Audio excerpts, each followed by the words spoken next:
Hey, Whiskey Fans, I'm Chris. And I'm Kara. Kara, what do we have today? Today we have Rebel finished in cognac casks. Well, you're mighty fancy. It is fancy. This was done for the European market, and we got this by purchasing it in the UK.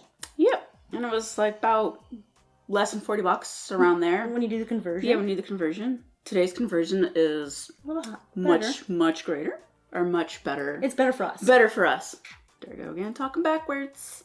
The only information that I can find is it's taking just the regular Rebel line, just the straight wheated bourbon, and it's finishing in cognac for 6 months.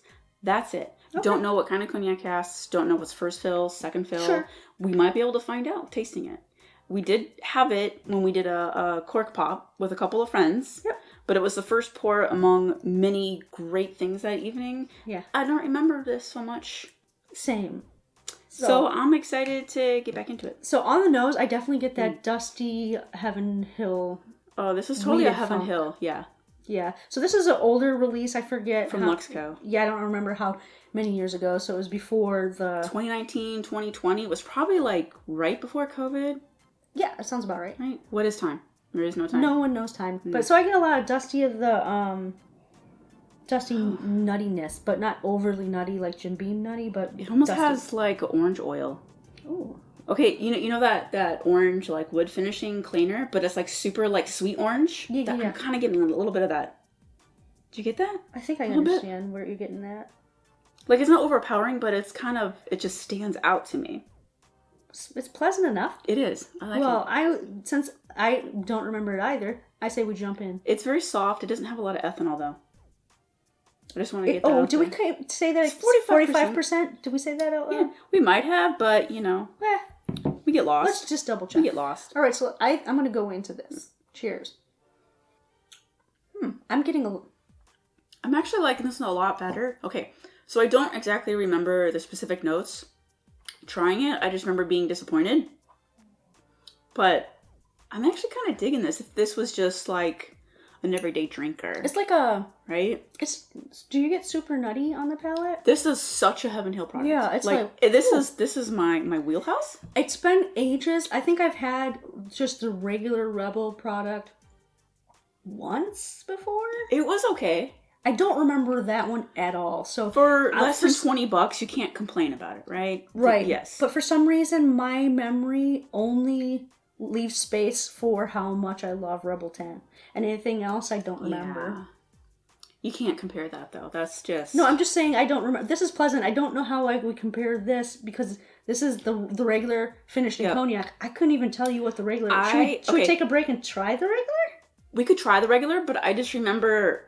it being a little bit spiky, youthfulness. This has youthfulness, but I think the finishing cask, it rounded it off. It has more of a softer edge. The regular is a little more spiky. Right? Yeah, like this is something I would probably introduce to someone who's just getting started into the whiskey exploration because there's nothing offensive. It doesn't have like that spice. So if you're looking for a spice to punch you, this is not there. It's not ethanol-y. It's actually quite pleasant for like a daily drinker, but it's not complex. It tastes like just a finish is very sweet, desserty. Yeah. Hint of wood. Hint. Yeah. Just so mild. And it doesn't drink like a weeder to me. No. I think the cognac really helps with that. So sometimes I get really almost too much pepper in some different weeders or spicy or it's mostly for my palate. I mostly get black pepper. Yeah, I don't get that, and it's definitely because of that cognac. It gives you just a sugary sweetness and a tiny hint of wood. I mean, I'm not mad at this. I'm not mad at it. If it was a cheaper price point, which it's not going to be because it has a finishing cask and it's not like a limited special release, I could see this as like a daily drinker. Yeah. Because I actually get the finishing of the cognac on it. It's got a little bit of fruitiness to it that normally I don't get on a Heaven Hill Weeder so much. Right. They're more of the sweeter kind of dessert-like, not fruitiness for me. I like it. I enjoy it.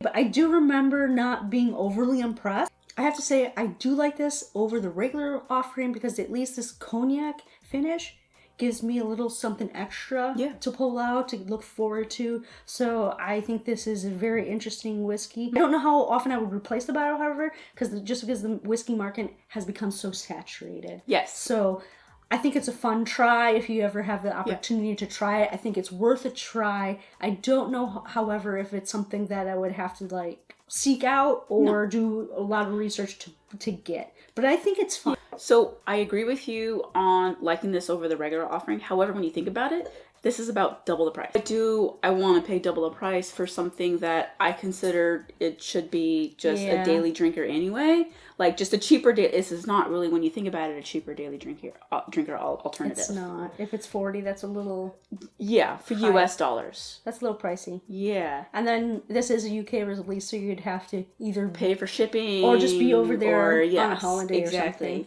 And then when you're over there, you're going to find some good scotch, so you're not going to want to put your allotment of your liquids for that. Okay, so I guess our ultimate conclusion is, while it is interesting, it's probably a pass for most palates because of the price, and it's not complex. Super seller. It's not going to just knock you on your socks off. No, I probably would have said something so wrong and just embarrassing. Yeah. So how about we stop there? Thanks for saving it.